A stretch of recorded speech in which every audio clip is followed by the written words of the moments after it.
Hola a todos, bienvenidos a Paredro, el podcast de libros, autores y demás actores del mundo literario. Mi nombre es Camilo Hoyos y les doy la bienvenida hoy a un capítulo en el que volvimos a llamar a una invitada que estuvo recientemente, pero que nos quedamos con ganas de charlar más y de poder profundizar más en su labor poética, en su libro Fervor de Tierra, Poesía Reunida, que fue recientemente publicado.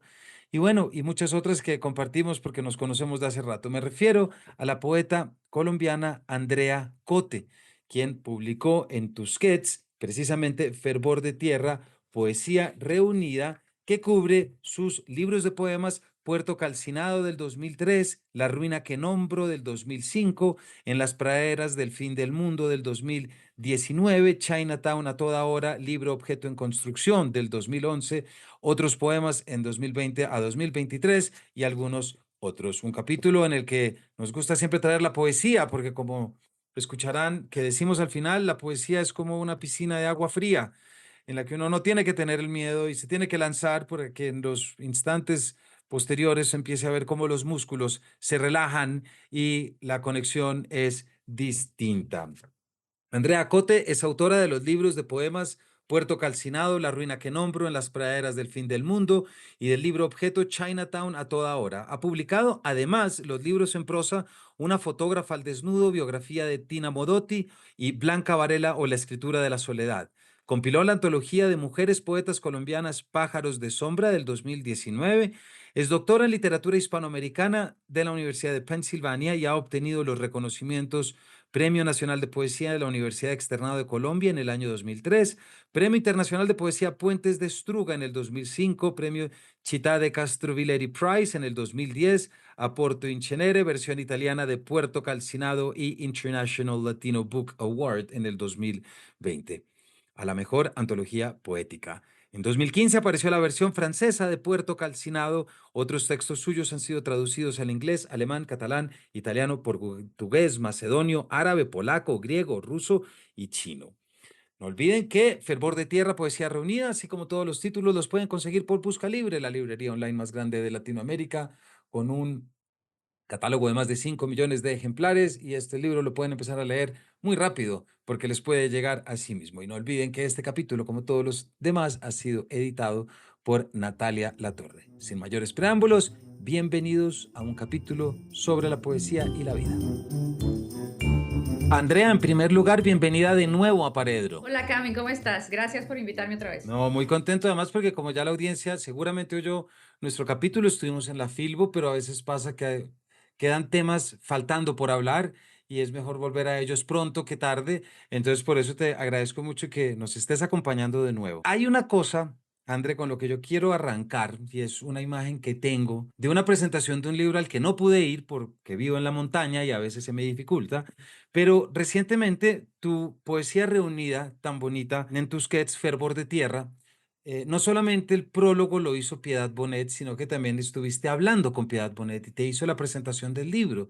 También hace poquito Piedad estuvo aquí, estuvimos hablando del premio que ganó de Reina Sofía. Quisiera arrancar un poco conectando con ese espacio en el que tú y yo nos conocemos, que es el espacio universitario, pero con ese espacio también de la vida en el que se empieza a escribir. Eh, ¿Cómo viviste una experiencia ya con lo que tú llevas de escribiendo poesía, pero cómo es después de todos los años estar en un escenario eh, hablando con Piedad Bonet, profesora, poeta reconocida, y darte cuenta que tu obra ya está ahí? Bueno, Cami, gracias por esa pregunta, que además es una pregunta que me permite volver a esa época en la que nos conocimos como estudiantes de literatura en la Universidad de los Andes, cuando digamos que para encontrarse con otros a través de los libros, por ejemplo, yo tenía siempre vivía en Suba, hacia esa área, entonces tenía que atravesar la ciudad entera, pero yo llegaba a los Andes y claro, no me quería ir porque sucedían muchas cosas, es un espacio bellísimo estar subiendo por esas laderas para encontrarse con los amigos, con los libros. Yo nunca me voy a olvidar de la biblioteca de arquitectura que estaba como en esta iglesia reconvertida, una cosa preciosa. Por allá El arriba, sí. Sí, yo hacía al principio, en el primer semestre, hacía parte del grupo de teatro R101, etcétera, ¿no? Pero mira, para contestarte desde la nostalgia y desde un poco como la observación objetiva de lo que yo creo que significaba esa noche de presentación del libro con Piedad Bonet en el Gimnasio Moderno, pues te digo que empiezo como desde el presente y luego voy hacia atrás.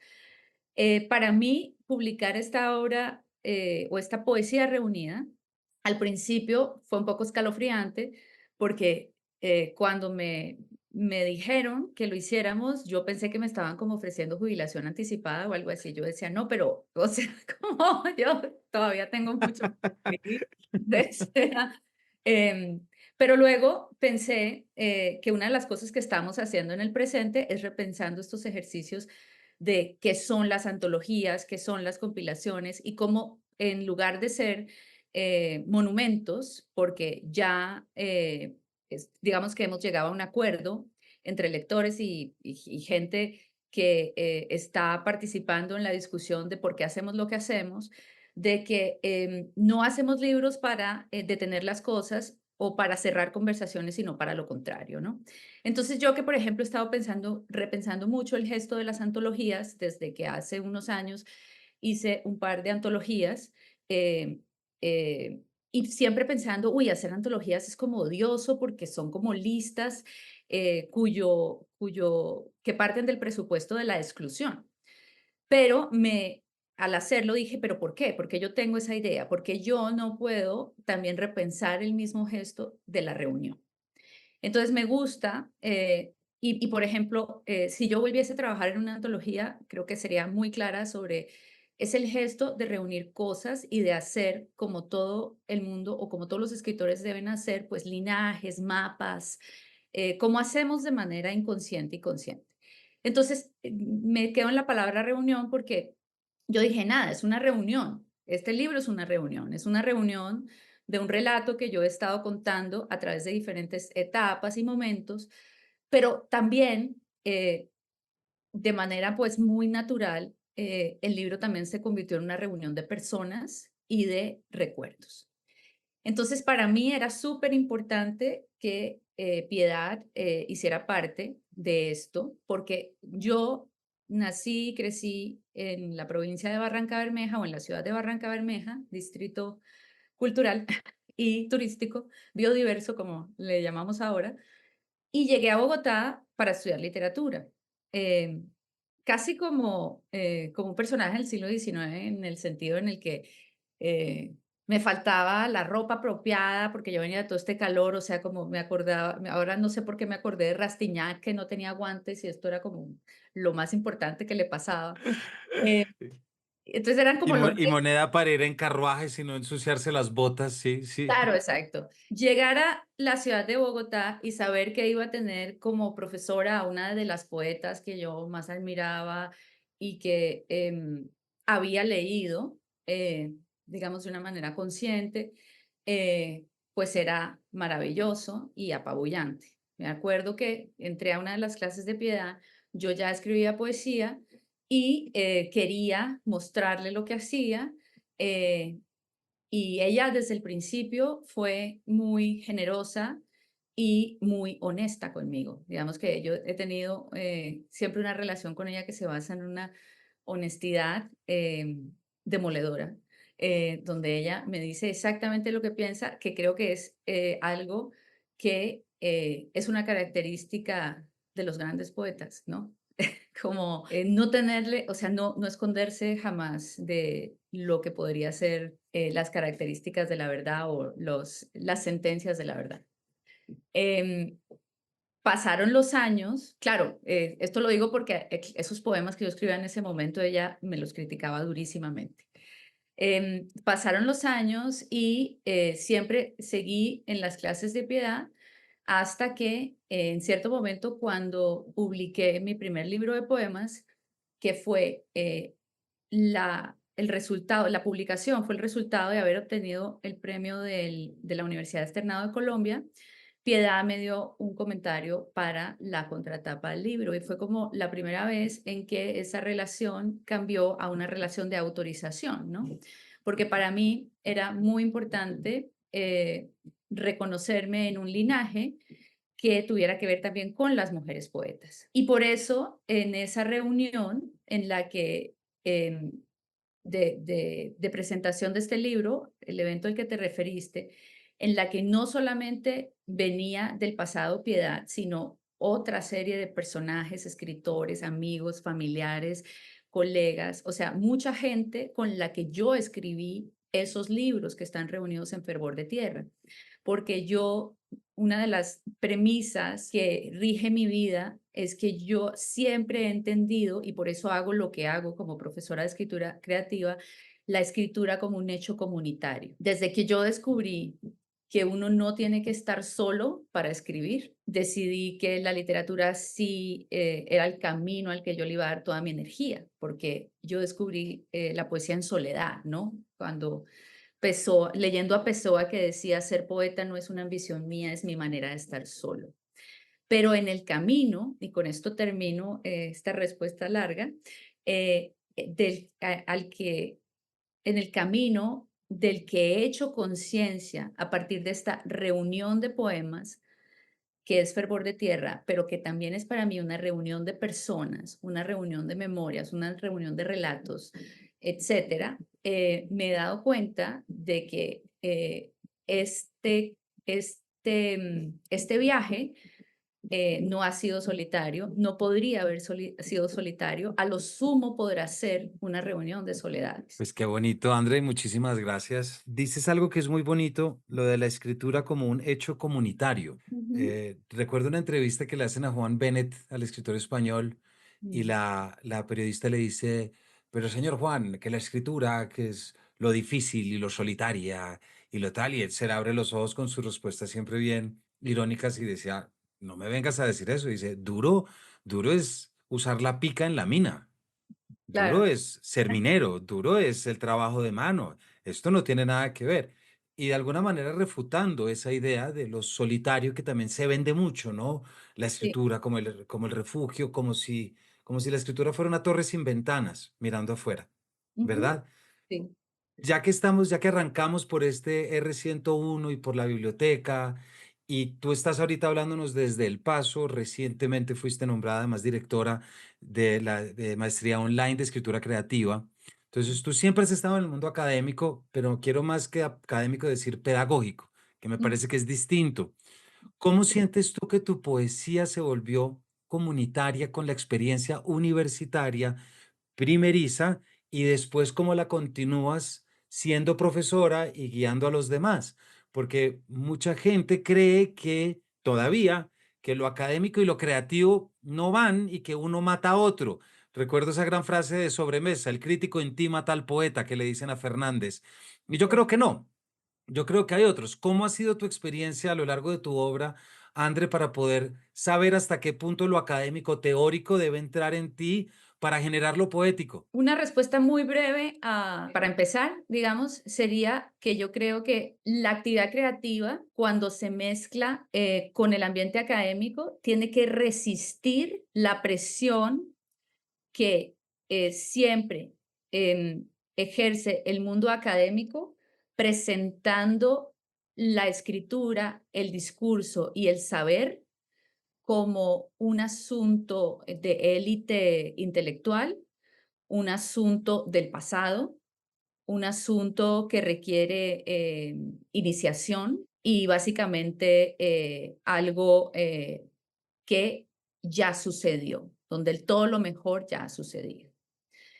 Como yo tenía algunos poemas publicados en revistas y había asistido a algunos festivales de poesía, cuando yo entré en a la universidad a estudiar por primera vez literatura, yo estaba tan adentro de ese fuego que es la comunidad, que se crea alrededor de el tipo de conocimiento y saber que genera un poema, que no había poder humano que me convenciera de que yo no tenía derecho o de que no tenía sentido invertir mi tiempo en escribir.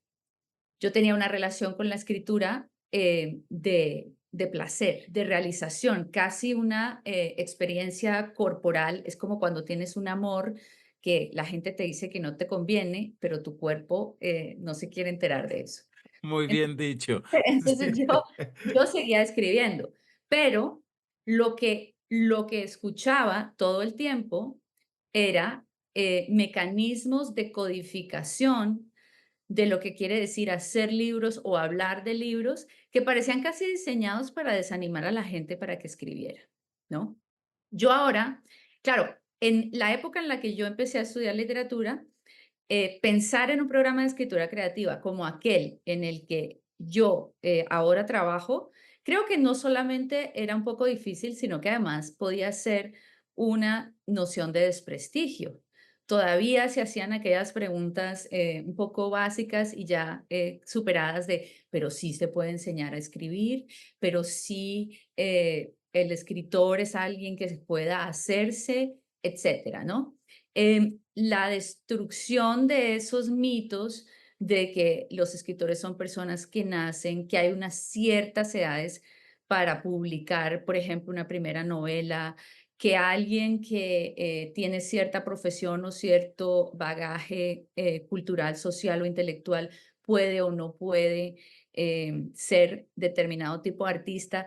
Todas esas hipótesis en las que de alguna manera creemos tanto están refutadas una y muchas más veces en la historia de la literatura, ¿no? Yo no sé, bueno, si todos los lectores, por ejemplo, todos los oyentes de Paredro saben que, por ejemplo, Saramago es un escritor súper tardío, un premio Nobel de literatura, ¿no? O sea que no hay una edad para empezar ni a escribir ni a publicar.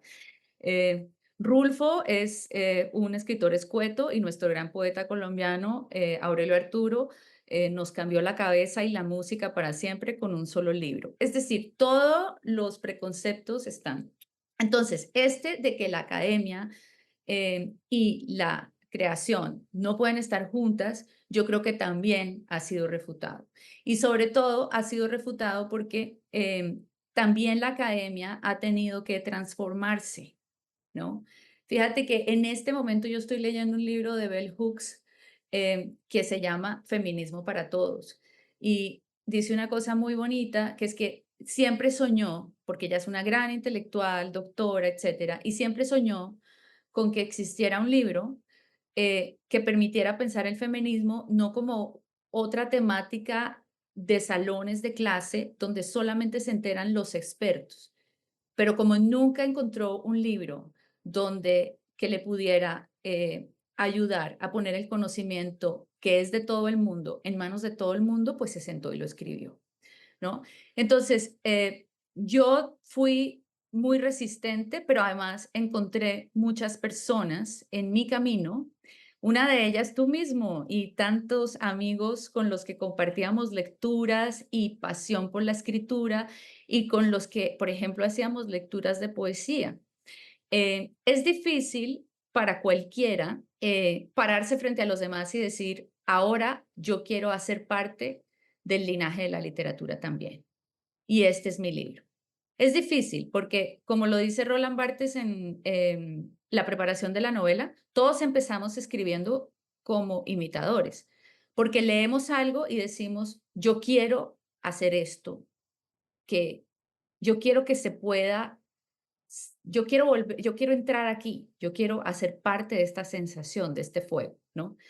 Pero lo que es normal para cualquier autor y para cualquier persona más o menos normal, digamos, autocrítica, es sentirse no merecedor de eso. Entonces uno tiene que entrar a ese campo, y aquí voy a citar a otro autor, por ejemplo, Paul Auster decía en su libro Memoria de un fracaso temprano, que todos entramos a esta decisión de ser escritores partiendo de la idea de que aceptamos nuestro fracaso con anticipación.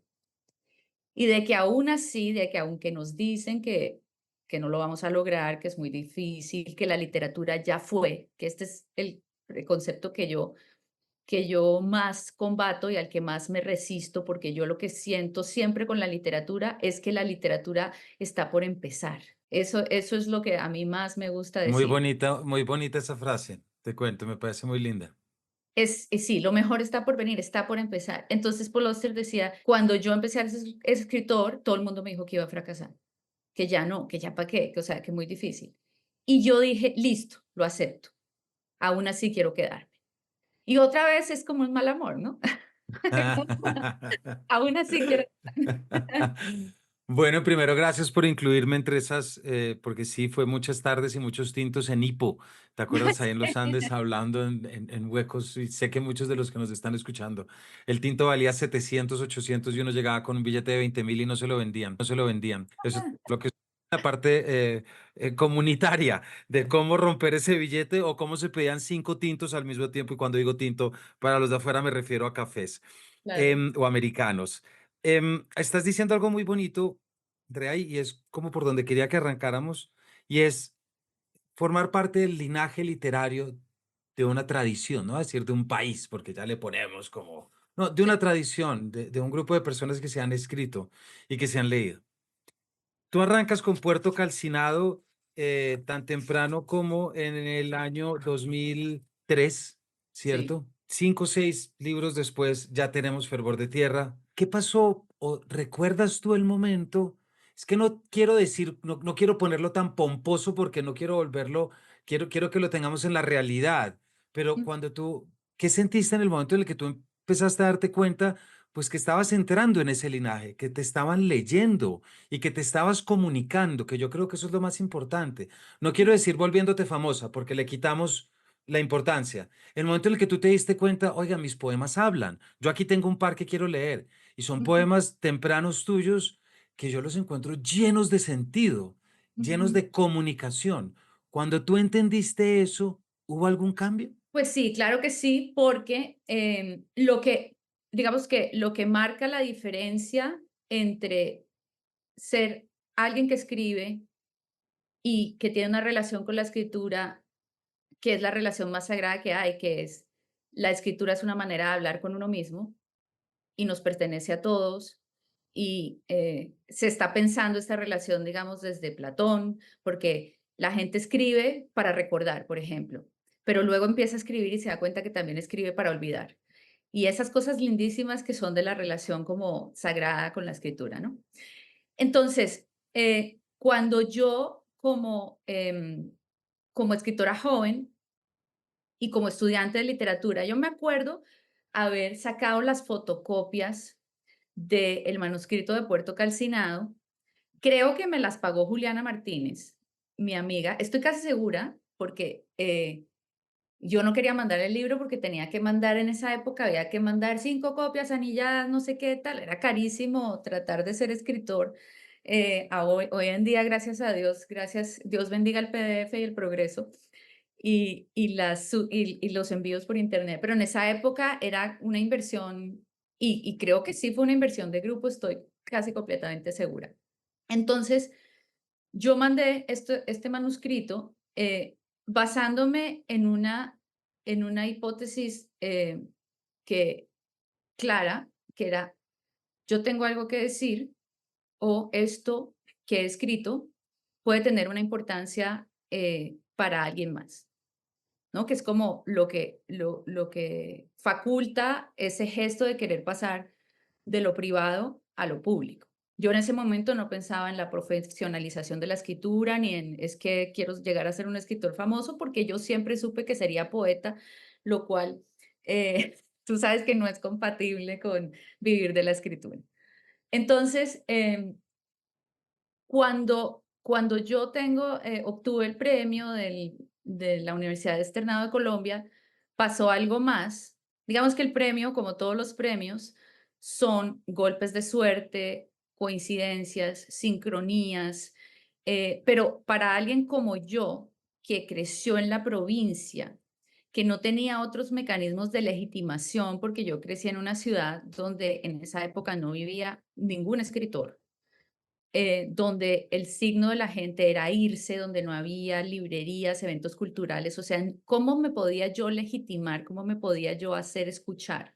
Si no era a través de estos mecanismos como los concursos o las convocatorias, cosas que yo por consiguiente, alabo mucho y creo que deberían ser más localizados en las regiones. Pero bueno, yo ando a este concurso y sucede algo más, que es que el poeta Miguel Méndez Camacho hace una alianza con la revista El Malpensante para sacar una colección de poesía y distribuirla de manera masiva, porque él extrañaba las ediciones de Colcultura que habían sido aquellas con las que la poesía había realmente llegado a las regiones, realmente llegado a la gente de una manera, digamos, más sencilla, porque la distribución de los libros también es como un problema de cómo anda el conocimiento por el mundo o no anda, ¿no?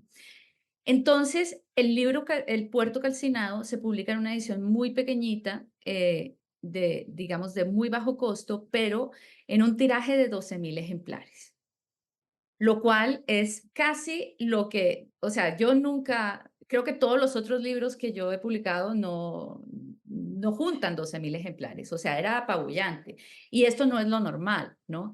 Y esto era porque se iba a distribuir con los suscriptores de la revista, además. Entonces, esta suerte de tener un libro, porque es distinto cuando el libro ya está fuera. Primero porque la relación con la escritura ya se vuelve una relación objetiva. Tú tienes que salir allá y defender tu libro como si fuera escrito por alguien más. Segundo, porque acaba el proceso, que es lo que no le permite al escritor que no publica terminar de escribir jamás, porque la escritura es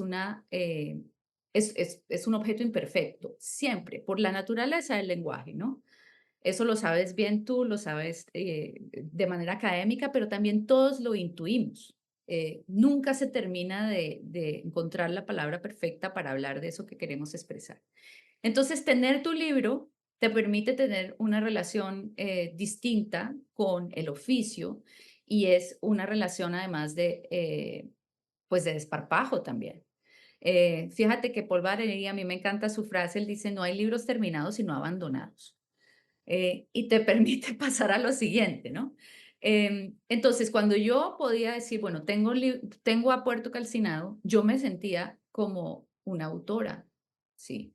No porque antes no lo hubiera sido, porque todos somos autores, ¿no? Un autor es alguien, alguien con una historia, alguien em, que da origen, creo que es algo así la etimología. Pero ya tener el libro me permitía, sentirme parte de una conversación a la que yo he decidido dedicarle mi vida, no solo por los libros que yo publico, sino para ayudar a otros a convertir esos discursos, esos hallazgos, esas sensaciones en objetos que están fuera, que son libros, que les permiten pasar a los siguientes hallazgos, a las siguientes conversaciones y a las siguientes preguntas. Muy bonita esa idea porque son esos poemas como las piedras que nos permiten atravesar el río, ¿no? Como Ujú, aquello que de saltos. Para la audiencia estamos hablando con Andrea Cote. No olviden que pueden encontrar Fervor de Tierra, que es la poesía reunida, o todos sus libros en Busca Libre, la librería online más grande de Latinoamérica, con un catálogo de más de 5 millones de ejemplares. O sea que mañana pueden estar leyendo a Andrea y créanme que vale muchísimo la pena y lo van a disfrutar. André, otra cosa que te quiero preguntar, siempre que aprovecho el programa cuando hay poetas, porque siento que la noción de poesía es algo muy importante. Me parece que es una de las grandes metáforas y es más que la ficción, me parece, siendo la ficción muy importante y la narrativa también. Pero la poesía está dentro de la narrativa y la narrativa no siempre está dentro de la poesía. Entonces creo que es por ahí. Me gustaría que nos contaras un poquito de cómo es tu relación diaria con lo poético, pero no tan abierto y parecía como tan traído, sino que de pronto lo agarremos en todos estos años, desde 2003, desde esta colección del externado que a todos nos llegaba con esos malpensantes y que todos leímos. ¿Cómo ha cambiado tu forma de composición? ujú. Pero la composición previa a que tienes que componer, casi que me atrevería a decir, ¿cómo ha cambiado el instante o la chispa en el cual se empieza a escribir el poema? Y que tú Sí, dices, sí. aquí hay algo. Y luego, ¿cómo empiezas a hacerlo? ¿Cuándo ocurre en tu vida le das un espacio, luego dices, listo, ya tengo lo que voy a escribir a las 9 o te sientas de inmediato. ¿Cómo lo haces? Yo cuando empecé a escribir, eh, pienso que como casi todos, lo hacía a partir de la necesidad y la espontaneidad. Entonces siempre tenía un cuaderno y se me ocurría una cosa y lo escribía, pero no tenía ninguna necesidad de que eso aunara algo o tuviera o se pudiera convertir en un libro, etcétera. Eso hacía que el proceso de la escritura fuera más de mayor disfrute, porque no había como esta presión de quiero escribir cosas, ¿no? Quiero desarrollar mis ideas, a esto me dedico, tengo que sacarle tiempo, etcétera. A medida que va pasando el tiempo, para mí se hizo más obvio que escribir es editar casi siempre, que la mayor parte del trabajo de la escritura sucede en el momento posterior a ese primer impulso, que yo sí sigo sintiendo, que es cuando una frase o una posible formulación o reunión de palabras llega a ti como una especie de iluminación.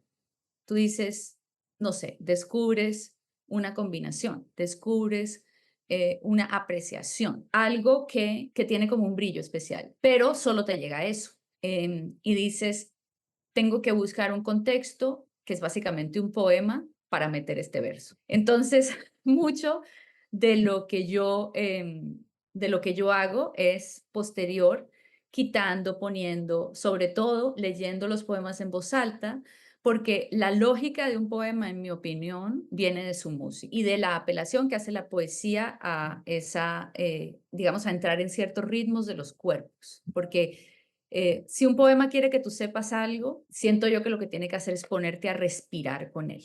Por eso a mí me gustan mucho los poemas largos, me gusta mucho Whitman, me gusta mucho Ginsberg, pues hablando de poetas de la tradición inglesa, pero también me gusta mucho José Gorostiza, Paz, como estos poetas que hacen como ríos, porque ahí te van llevando casi que a estados mentales alterados, ¿no? Bueno, entonces yo por eso siempre desde el principio he hecho eso, de escribir mucho leyendo en voz alta. Y leyendo en voz alta descubro lo que estoy buscando.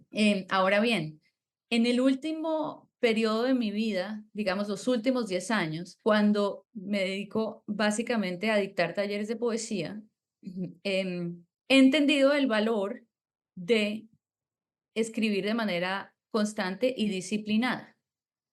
Me doy cuenta cada vez más de que nosotros tenemos unas ciertas intuiciones a veces, ideas, por ejemplo, para una historia, pero las abandonamos porque nos falta como fe, ¿no?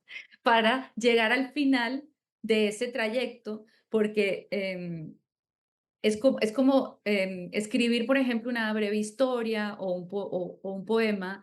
Tiene que ver es muy físico, tiene que ver con el aliento, como poderse sentar y llegar hasta el final de ese esfuerzo físico y mental que es producir el borrador. Normalmente uno abandona porque dice, no, esto no vale la pena, y luego cuando retoma, se da cuenta de que la intuición inicial era la intuición con la que uno quería quedarse. Yo creo que a mucha gente le ha pasado que tuvo una idea, no la desarrolló y luego la vio desarrollada en alguien más y dijo, mira, sí era buena idea. Entonces, por eso yo creo que escribir constantemente, y es lo que trato de compartir con mis alumnos, es importante. Como tener una idea y tratar de sacarle lo que más se pueda a través de esta como práctica o casi rutina de estar produciendo texto. Porque al final lo que necesitas para tener un libro es texto. Y en los textos, y esto es la otra cosa súper importante para defender, digamos, esta rutina de escribir todos los días, aunque sea una frase, un párrafo, una línea, uno siempre tiene esta, que también es un preconcepto, idea de que uno escribe lo que sabe y que por eso uno tiene que tener como una imagen desarrollada y luego que esté convencido, pues dedicarle el tiempo a la escritura. Pero cualquiera que haya escrito lo que sea, sabe que la que piensa es la escritura, no uno. Entonces uno empieza con una idea y empieza a escribir y todo va cambiando y la escritura hace lo que le da la gana y uno por eso no escribe la poesía que quiere, sino la poesía que puede, que es una frase que decía Borges. Yo trato todos los días de sentarme y escribir algo. La consecuencia ha sido que ahora en los textos que estoy escribiendo, los textos se están volviendo como más programáticos. O sea, vienen de la obsesión con ciertos temas y de haber acortado el espacio de tiempo en el que escribo sobre un asunto. Entonces, como que salen varios poemas que tratan sobre la misma cosa. Es decir, son más narrativos en el sentido de que son intentos de contar historias con los mecanismos de la poesía. Y hay algo que me conecta, bueno, gracias porque creo que nos das y habrá muchos oyentes que les estás dando muchas ideas también y aclarando muchas cosas, que creo que siempre es un proceso importante.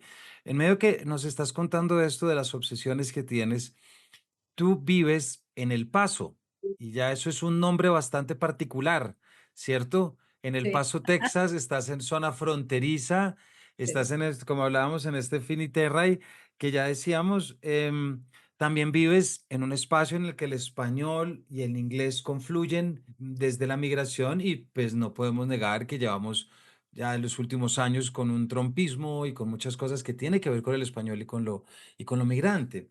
Ujú. Y, y en medio de todo eso, tu poesía siempre habla de Colombia. Sí.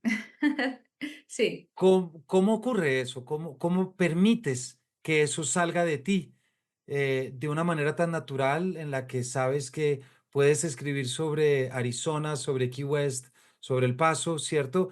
Pero Ujú. también puedes volver al puerto calcinado y volver a lo demás. Pues fíjate que en estos días tuve la oportunidad de regresar a Barranca Bermeja para la Feria del Libro de Barranca Bermeja, que es una feria con un nombre bellísimo, se llama Déjame leer en paz. Y a mí me encanta porque el Qué nombre de la bonito. feria, sí, reúne como, primero, o sea, ahí tienes resumida la historia de la ciudad y el papel de la cultura como resistencia, ¿no? Déjame leer en paz, o sea, como que no se puede decir más corto y mejor dicho. Entonces, estuve con mi editora de este libro de Tusquets, Fervor de Tierra, y fue muy bonito poder compartir con ella, que ha leído estos poemas con tanto cuidado y con tanta hondura, la imagen de este paisaje en el que yo reconocí una vez más que está mi raíz. Fue impresionante para mí. Antes, en algún momento tú me has comentado la relación que tú tienes, Cami, con el paisaje sabanero.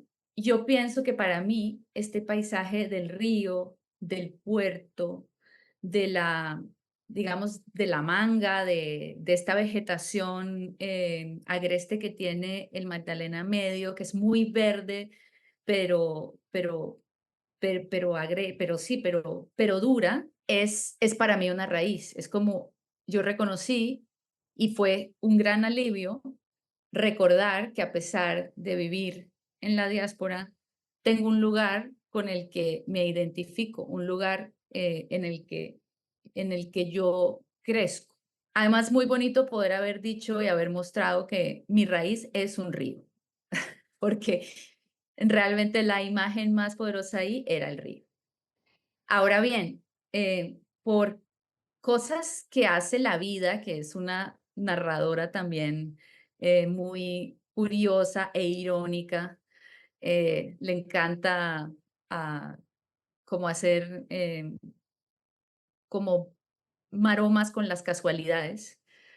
Yo he terminado viviendo en otro paisaje muy imponente por justamente desgarres, carencias y coyunturas históricas difíciles, que es el desierto de Chihuahua, donde yo vivo ahora, que está en el cruce entre Ciudad Juárez y esta zona del suroeste de Texas, donde está El Paso y la frontera con Nuevo México. Esta es una zona de mucha importancia dentro del contexto de la migración y de lo que está pasando con la migración como un fenómeno humano que se ha criminalizado, eh, alrededor del cual hay una gran crisis a propósito de la cual es imposible abstraerse, porque lo que estamos viendo es como la reconfiguración de las fuerzas alrededor de este impulso humano tan legítimo que es migrar. Entonces, aquí donde yo vivo, que se llama El Paso por eso, ¿no? Se llama El Paso por diferentes razones, pero a mí también me llama la atención, ¿no? Porque lo primero que piensas cuando piensas en El Paso es cruce, que es una palabra que a mí me obsesiona porque yo vivo en el centro de ese cruce entre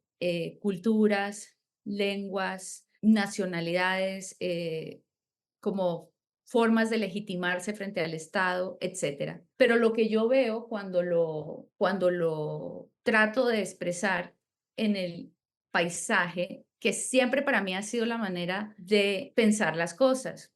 Todos los libros que yo he escrito tienen a la naturaleza como escenario en el que uno como desarrolla sus preguntas. Entonces, cuando yo me encuentro frente a esta vastedad que es el desierto, me siento muy conectada con lo que vivía en Barranca Bermeja, porque siento que hay una analogía o un paralelismo de lugares eh, cuya existencia extrema, digamos, cuya geografía extrema, de alguna manera como que concentra también unos dilemas retóricos e históricos, como unas batallas, ¿no? Y creo que aquí, pues, el desierto lo es como lo era el río en mi pueblo. Es esa imagen que se impone para diluir y para complicar como estos otros acontecimientos que pasan en la vida. Entonces aquí la gente cruza por el desierto y al cruzar le está haciendo un gesto al éxodo, ¿no? Pero también le está haciendo un gesto al muro de Trump, porque aquí existe una división. Digamos que esta frontera es también muy particular porque es una de las fronteras más vigiladas del mundo. O sea, lo que ves aquí en términos de frontera, no creo que se vea en otras partes fuera de esta zona de Estados Unidos, quiero decir, en otros países. O tal vez sí, pero yo no lo he visto. Es muy impresionante, alambres de púas en el agua, o sea, como cosas un poco ya como de película futurista. Y eso te lleva a pensar en la realidad que ya está aquí sobre cómo negociamos los espacios, las identidades, etcétera. Yo me siento muy orgullosa de trabajar en un programa donde mis colegas y yo defendemos un principio muy sencillo, que es que convivan las lenguas en un solo espacio y que esa convivencia de lenguas no tenga, porque mucha gente nos pregunta, pero ¿cómo es un salón de escritura bilingüe? Todo el mundo habla las dos lenguas y cuando les decimos que no, dicen, pero eso es una locura, ¿no? Digamos que esa convivencia de espacios no tenga ningún organigrama, porque justamente lo que se debate allí es la jerarquía del encuentro que hasta el momento pues ha como guiado la transculturación y la visión del español, por ejemplo, en este país como una lengua de servicio, lo cual no tiene sentido porque es un país con 60 millones de hispanohablantes que tienen muchísimos niveles de relación con lo cultural, o sea, no se trata de solamente gente que viene a trabajar, ¿no? En ciertas áreas. Entonces, para mí simboliza mucho este espacio de frontera donde esa negociación con el otro sucede en términos reales todos los días. Aquí todo el mundo es un traductor de una y otra manera, de uno u otro nivel. Yo lo vivo, por ejemplo, con mis hijos, que son personas fronterizas que todo el tiempo están negociando significados entre su identidad, la mía, la del padre que es de otro país. O sea, es como, es una cosa que sucede todos los días, no es una utopía, ¿no? Pero sí es una lucha. Eh, Para mí, por consiguiente, y para volver al principio de tu pregunta, traer al país adentro, traer al territorio adentro, ha sido una manera no solamente de poder seguir siendo una escritora en un país donde la lengua literaria no es la mía y donde la mayoría donde yo podría haber repetido lo que le pasó a muchos autores que por distintas razones salieron de sus países, especialmente autores de lenguas minoritarias como el húngaro, no sé, que básicamente perdieron la voz. Para mí, llevar al país adentro es poder conservar esa voz en los libros que publico en español, pero también me permite negociar esa imagen de mi raíz, del río, de mi paisaje agreste, de los conflictos que se escenifican en la naturaleza colombiana, también me permite negociar este espacio. Creo que si no hubiera vivido en Barranca, yo no sé si resistiría a vivir en El Paso, Texas. Ahora para mí, como que los 2 extremos se unen. André, muchas gracias por esta última respuesta tan bonita y además creo que con esto último que es lenguaje y que es todo, sintetizamos en gran medida todo lo que venimos hablando. Gracias por acompañarnos desde El Paso. Nos quedamos sin más tiempo. Los poemas que quedan por leer quedan de tarea de la audiencia con este libro tan bonito y tan importante que es Fervor de Tierra, poesía reunida con una variedad y bueno, ver la materialización en palabras de todo esto que hemos venido compartiendo y que hemos venido hablando aquí. André, muchísimas gracias por habernos acompañado. Esta es tu Gracias. casa y ojalá estemos contigo pronto otra vez. Gracias, Cami. Y a todos ustedes, Fervor de Tierra, poesía reunida de una de nuestras poetas más importantes, más reconocidas que tienen que ir a leer. No le tengan miedo a la poesía. La poesía es como una piscina de agua fría, hay que botarse y cuando uno está adentro empieza a sentir como los músculos empiezan a agradecerlo. Créanme, no lo piensen tanto, sino que solamente háganlo y desde aquí siempre estaremos haciendo barra para que así sea. Gracias por habernos acompañado y nos vemos en una próxima edición de este Paredro.